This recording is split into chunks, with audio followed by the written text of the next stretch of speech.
Welcome back to Beyond the Plot podcast. Today I'm joined by Australian author Riley James, the pen name of academic Jackie Broad. Riley brings a fascinating dual perspective to her writing, drawing on a long academic career, journalism, and a lifelong love of suspense, horror, and survival stories. Her latest novel, The Wreck, takes us into the eerie and dangerous waters of Bass Strait, inspired in part by the real-life disappearance of pilot Frederick Valentich in 1978. It's a story of isolation, survival, fear, and what happens to human relationships when people are pushed to their limits. In this conversation, we talk about Riley's Tasmanian roots, how academia and journalism have shaped her fiction, her approach to character and plotting, and why Bass Strait proved the perfect setting for a thriller designed to leave readers scared and wondering what really happened. So let's welcome Riley to the podcast. Enjoy. Hey Riley, how are you? Hi Lisa, I'm good, thank you. Good. Well, thank you for joining the podcast. Excited to have you today and to share your story and talk about your upcoming book, The Wreck, which I've got here as well. So very excited. That's due to be released in September. But before we kind of step into your story, would you like to share a bit about yourself to the audience? Sure. Well, my pen name is Riley James. My real name is Jackie Broad. I am an Australian author. I'm from Tasmania, where I was born and where I grew up in Burnie on the northwest coast of Tasmania. I was briefly a cadet journalist. Then I did my PhD and I became an academic. And that is, in fact, my full-time job these days. And my side hustle is as a writer of survivalist thrillers or psychological thrillers, mystery, suspense novels, whatever you want to call them. Love that introduction. I have to ask you then, because you mentioned obviously that Riley James is kind of your pen name. What made you start writing kind of under the pseudonym?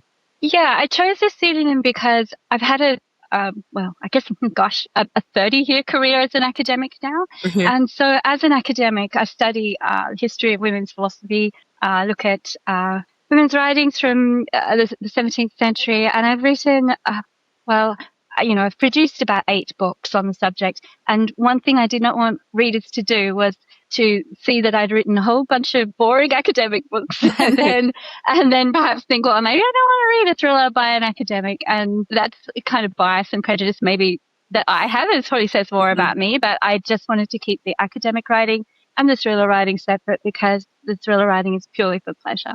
Yeah, and that makes sense. You get a lot of authors that do that, even different genres like yourself, to kind of differentiate what those books, that genre that you write in, so they can clearly differentiate kind of, okay, I'm going to be with James this time. And yeah, so it makes total sense. So let's step into your journey a bit. So you mentioned that you were a journalist for a little bit, but you've been about 30 years in the academic side. So I feel like writing has always been a part of your life. Would that be correct? And when did that first kind of start for you? So I grew up in a working class family in Tasmania. We didn't have a lot of books in the household, but we certainly went to the library maybe every fortnight. And there was always reading going on. And I had a love of literature from a very young age. I was also, a bit of an academic achiever. So I always wanted to go and study literature. And I had a romantic idea in my head that I would go and study it at university. No one in my family had ever been to university. I'm not even sure I really knew what it was, but it was just a goal and an ambition. But I lived on the northwest coast of Tasmania, and at the time, to go to university, you had to move away from home to go down to Hobart, and my parents just simply couldn't afford to send me to university. So I did a cadetship as a journalist at the local newspaper, the Advocate newspaper, which was probably, in fact, like one of the best things that could have happened to me because, I think if I had just gone on, I probably would have tried to be a very unsuccessful lit fiction writer, like literary fiction, but the journalism kind of it got those impulses kind of under control, and I learnt to write a little bit more crisply. And more importantly, I learnt that a large part of writing was editing because I mainly did sub-editing as part of my cadetship. And so that put me in good standing for when I could finally go to university. I finally qualified for Australian. Woohoo! 6,000 a year, great income. I went off and I studied European literature and English literature. But when I came to the end of my degree, I wanted to keep going with research, with academic study. And I found there was a lot that had already been done on women writers in the fiction tradition. We studied Jane Austen, we studied Dorothy Wordsworth, Mary Shelley, Emily Bronte. English literature was light years ahead of another subject I did, which was philosophy, which was very masculine. We only studied male authors. And so I decided to pursue research on women philosophers. I did my PhD. I became an academic. But as you said, I've always had a love of writing, whether it's some writing or other, journalistic writing, academic writing, or as it was in my childhood, creative writing. I remember one year in year 6, all we did, or in my mind, we never did math, we never did science, all we did was creative writing. And that was like the best year of my life. And then, of course, I have an academic career, but I also had a family, and I got to work part-time and come back to that love of creative writing and the love of literature that I'd always had, really. And that's when I wrote my first novel, which is The Chilling.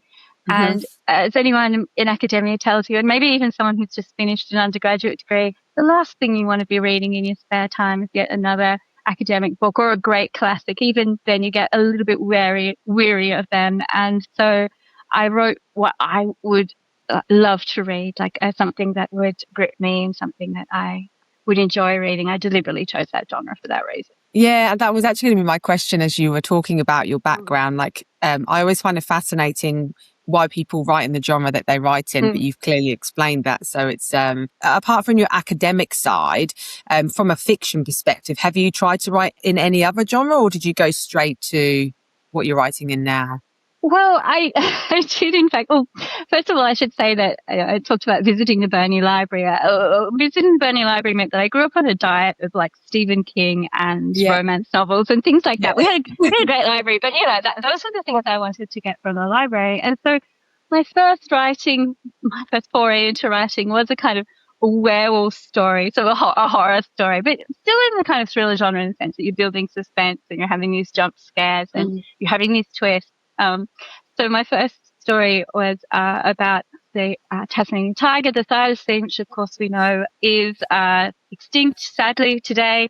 But my book was about the fact that, all these homegrown legends surrounding the thylacine. This is in fact true. There are all these myths and legends that they, in fact, were seen walking on hind legs.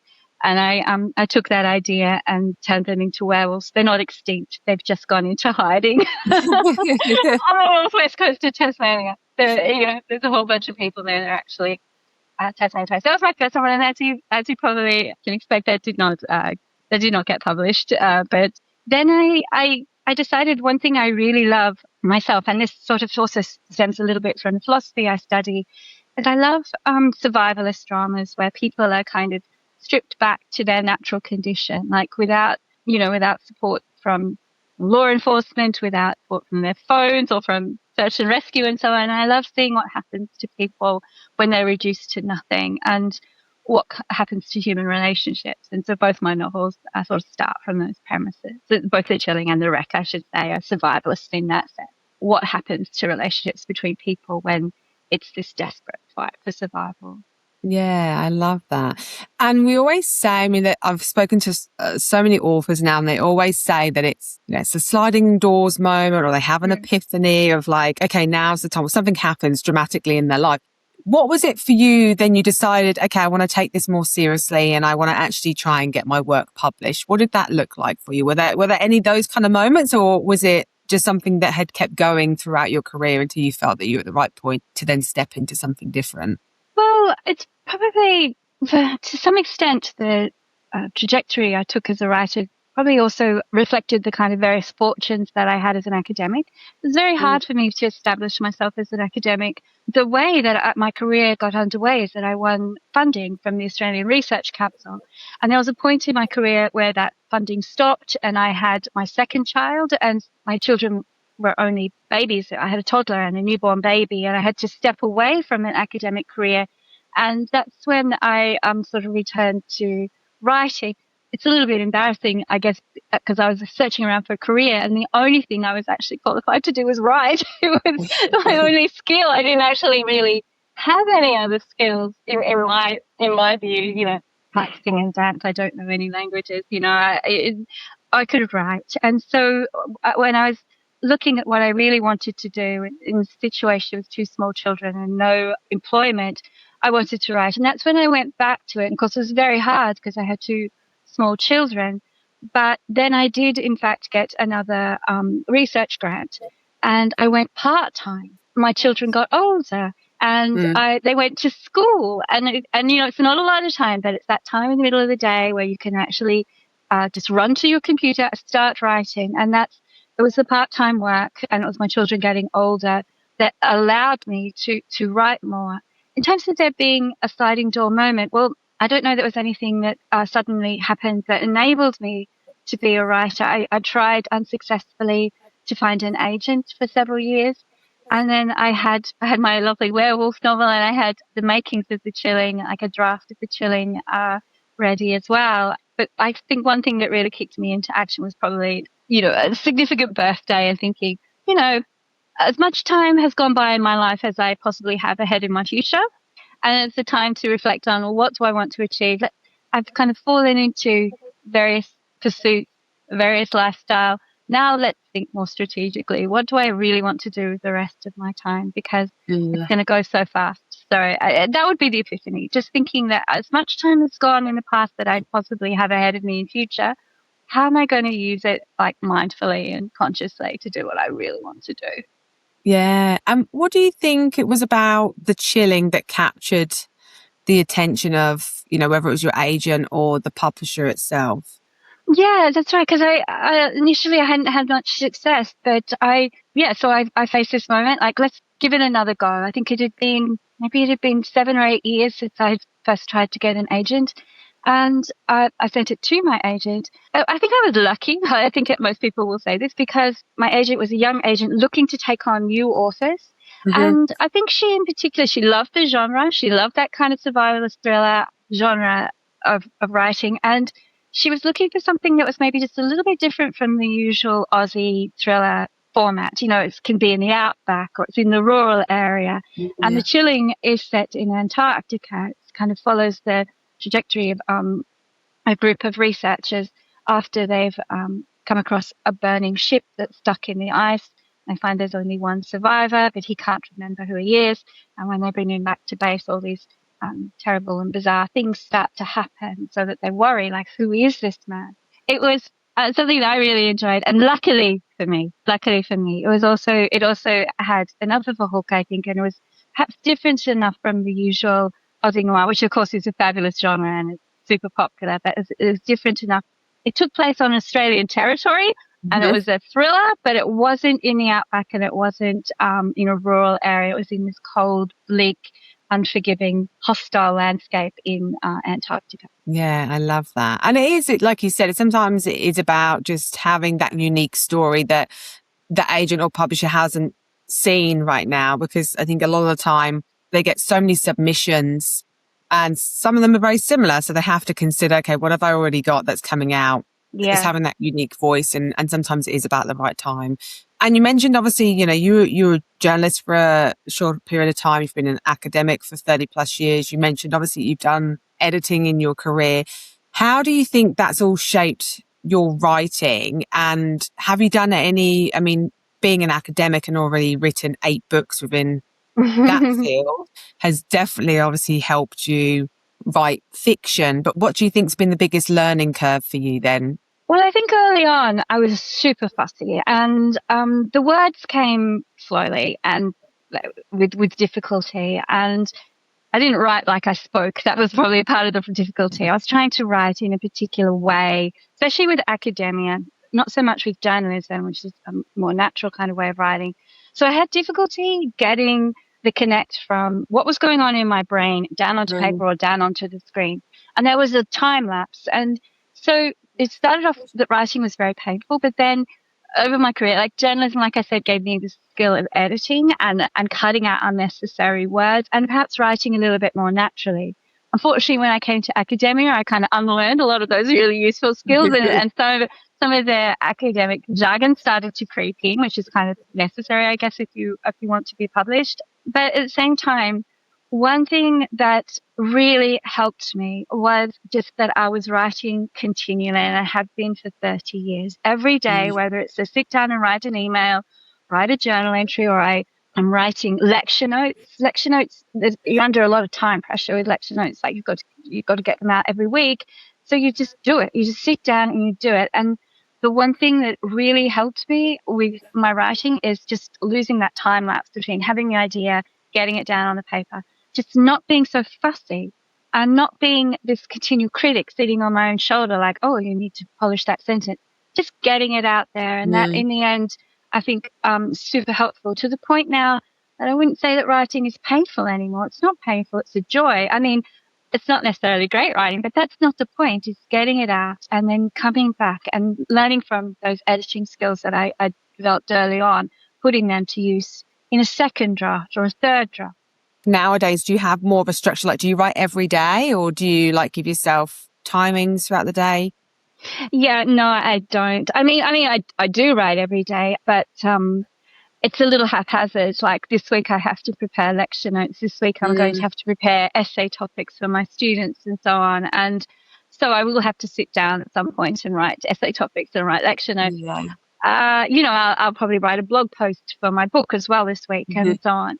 At the moment, I'm not in that creative writing mode. When I was part-time, I'm full-time now. So when I was part-time, yes, I was very strict about it. I had small children.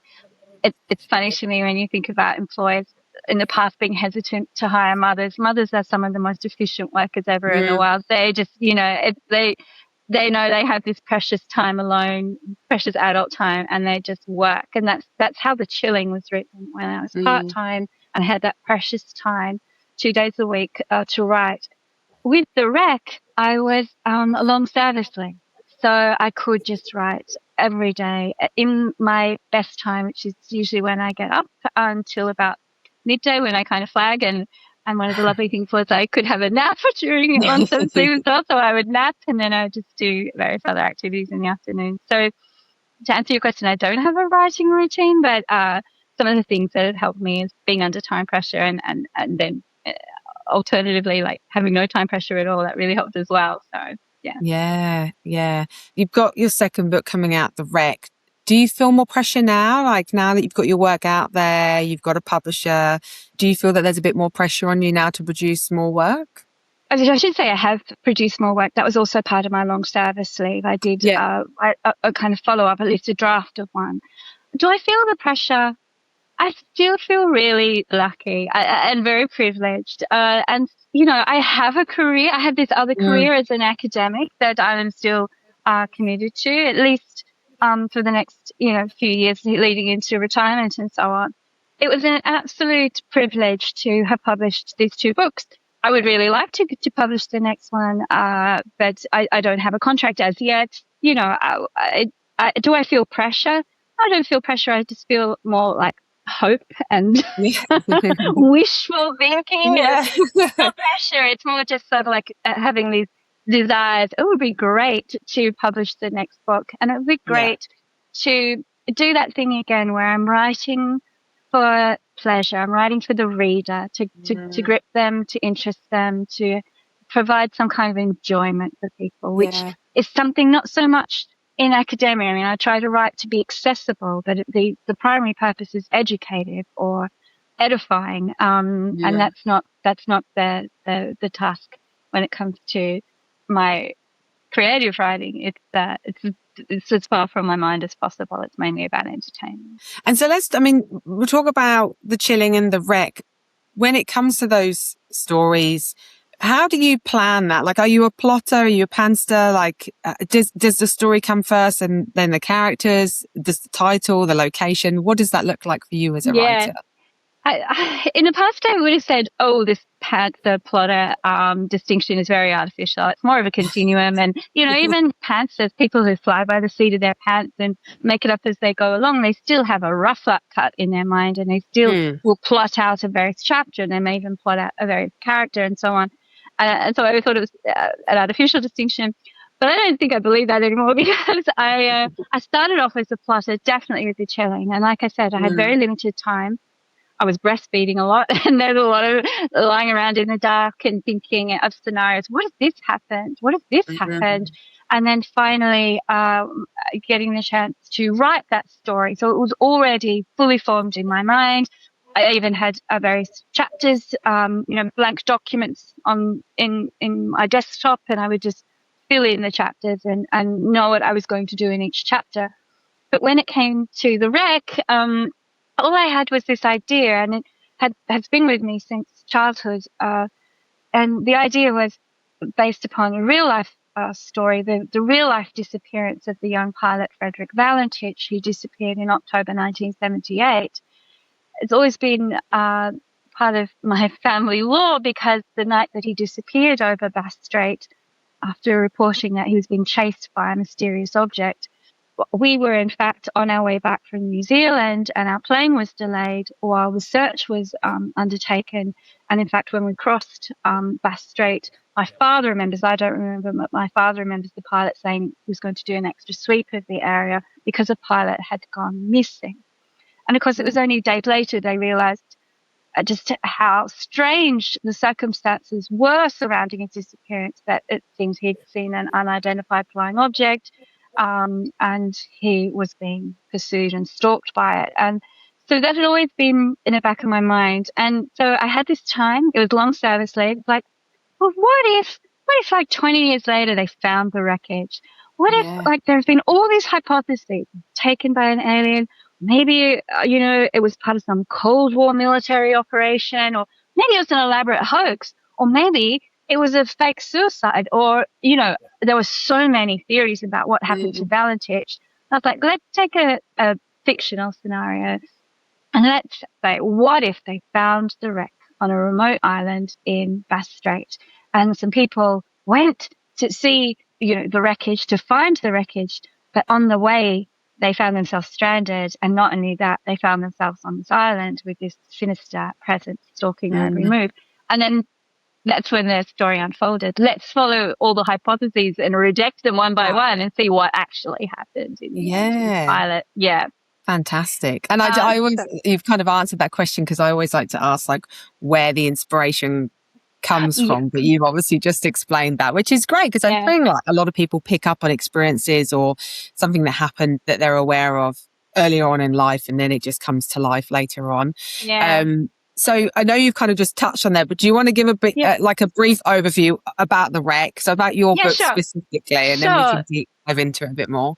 Oh, thank you. And as I was saying, that one was completely unplotted, in the sense that it's just what if. So as I said, it is inspired by the tale of Frederick Valentich. In this case, a pilot goes missing in 1977 over Bass Strait after reporting being chased. His name is Van Spector. And as I said, a group comes to the island to find the wreckage, but they're stranded there, and there is a sinister presence on the island. They're not alone. Along the way, one by one, each member of the party disappears. And as I said, part of it is about working out these various hypotheses in real time, but also with flashbacks or flashes to, I should say, a podcast about disappearance of the people who went to the island to find the wreck. So part of the inspiration here is also just Bass Strait in general. It's kind of a love letter to Bass Strait. I grew up in Burnie, so it's a port city. It's not the nicest end of Bass Strait. It's cold. The sea is bleak. It's treacherous.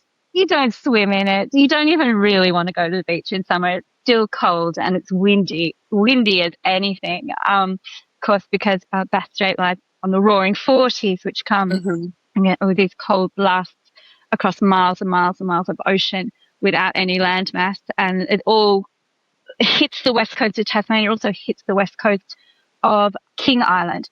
And so the history of Bass Strait is a history of shipwrecks, of wild tales about sea monsters, wild tales about UFOs and so on. It's considered to be the Bermuda Triangle of the South.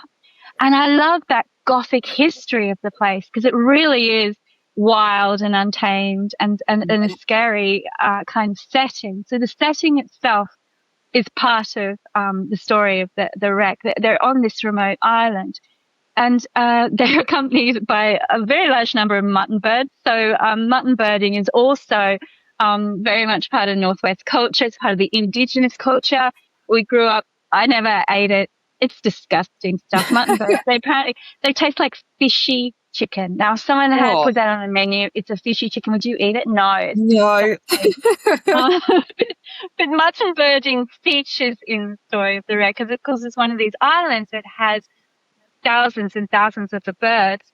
One thing I loved about reading about the Indigenous history, the history of the mutton bird industry and so on, is that there was a belief at one point that those northern islands in Bass Strait were where the dead went, after they had passed away. And certainly that the Indigenous mutton birders didn't visit those northern islands. That doesn't feature in the book, but still, I love this kind of, again, this myth-making about Bass Strait and about the horrors that are lurking there in Bass Strait.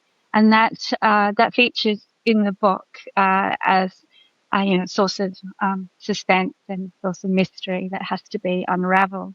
Combined also with the idea, ironically, that Tasmania, at least in the 80s, was seen as a kind of sanctuary from any potential nuclear holocaust. Like if there had been a war between the US and Russia, it was further enough away from any of the main targets.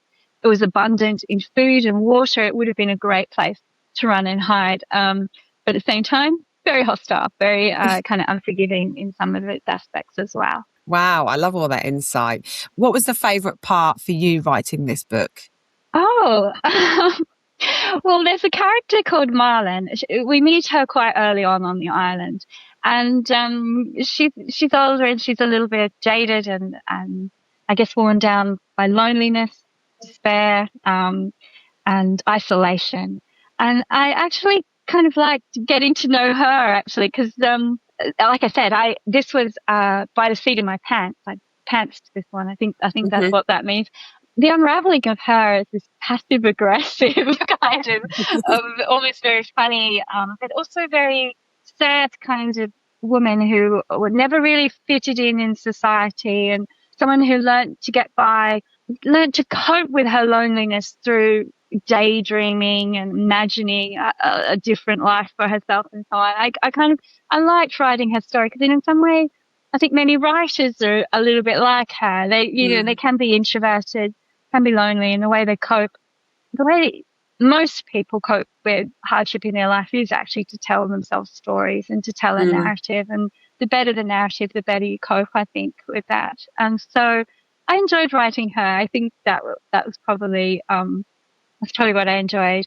And also the survivalist aspect. Like I said, I like thinking about what people are like in a state of nature. I mean, I study Hobbes, the 17th century philosopher, who says that people without societies go to war with one another. It's the war of all against all. And we want to get out of that super quickly because it's a poor and solitary life. It's nasty, brutish, and short. That's the famous quote from Hobbes. That most people, most theorists, especially in Hobbes' own time, thought he was just completely wrong about that. We don't all go to war with one another. Some of us support each other. Some of us are parts of families where there are loyalties and there's love. And I wanted to bring that into the picture as well. There are characters in the book who are completely, self-serving and self-preserving, and then there are others who want to help one another and have the ties of affections to one another, and that's really important for how the narrative unfolds. When people read your work and more specifically the wreck, is that what you would like them to take away from it, or is there something else that you would like them to take away from reading this? I would just like them to be scared to death, really. I just want them to be like, oh my God, what's going to happen? Oh my God, did this just happen? I want them to be bloody scared. But no, what do I want them to take away? Perhaps in another lifetime, I would have written literary fiction and I would have had these grand philosophical takeaways. My goal is really for them to like the characters, even if they're not entirely likable, to at least sympathize with them and understand why they do what they do. But then I would also like them to enjoy seeing a resolution and enjoy having some kind of happiness out of all the bleakness, loneliness, and despair that could be part of their human condition. to see that Yeah. other people matter. So I don't want to be heavy-handed about it. I just want them to have a good time. I want them to be thinking, what the hell happened here, and what's going Yeah. on, and what was the source? What was the solution to the mystery in the end? Was there a clear solution? Was there a clear, obvious reason for what happened? And, Yes. Yeah. It's funny, isn't it? Whenever I read within this genre, it's like it grips me, and then I'm always guessing. Like your brain is just working a million miles an hour to be like, yeah, oh, is that linked? And you think back to it, and I think yeah, that's why I love this genre so much, because it keeps me guessing the whole time. And then mm, a lot of the time at the end, it's like, you're like, oh wow, okay, yeah, I'm surprised by that. So yeah, it's great kind of genre to run, and great book as well. In terms of like the character development, did they come quite easy to you? I mean, it's based on a factual story that happened when mm. you were younger. Did that play a big part in the characters and their personalities, or what does that kind of look like for you when you create? Yeah. I deliberately kept away from reading too much about Frederick Mm, Valentich and what kind of person he was, because I didn't want to upset the family. It was very tragic, and a man, mm, a 20-year-old boy, really disappeared. His family were devastated. His girlfriend was devastated. He was never found. And to this mm, day, no one really knows what happened to him. And so I make a point of saying, especially in acknowledgements, this is pure fiction. I said it in 1977 because I wanted Elvis to be part of it. Marlon loves Elvis. I don't want to give too much away, obviously, but in terms of the characters, one of them is an academic, and I really want to emphasize there that it's nobody I know, because he's a real creep. If anything, the inspiration there would have come from a very popular website which doesn't exist anymore. It was called What It's Like to Be a Woman in Philosophy, and people would write in, sometimes anonymously, sometimes with their name, and cite sort of things that had happened to them as a woman in philosophy, from the worst kind of sexual harassment to maybe being snubbed in question time, and or mm, things like that. And it's not there anymore, but I would read it because it was fascinating to me. Women who had these terrible experiences, and some of those tales kind of go into the formation of that character, mm, who is this person hell bent on self preservation and so on. Waffle is his name. He's an academic.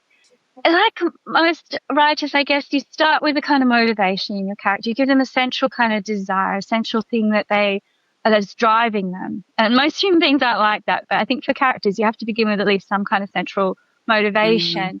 And then they do surprising things, like, oh, yeah, he was motivated to do that, and that led him to do this in this particular situation. They do surprise you if you follow through consistently on what their central driving force is. It can just unfold naturally, but in ways mhm. that surprise you.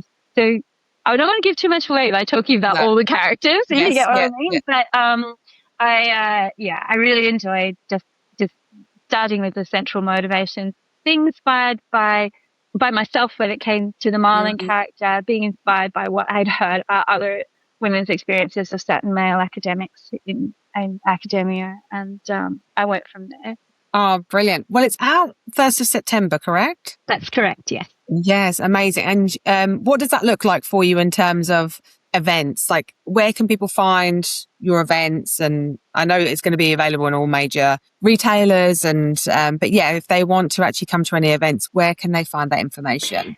Well, that's a very good question. I should put that up on my Instagram in the next couple of days. I prompt you. I um, prompt you for that.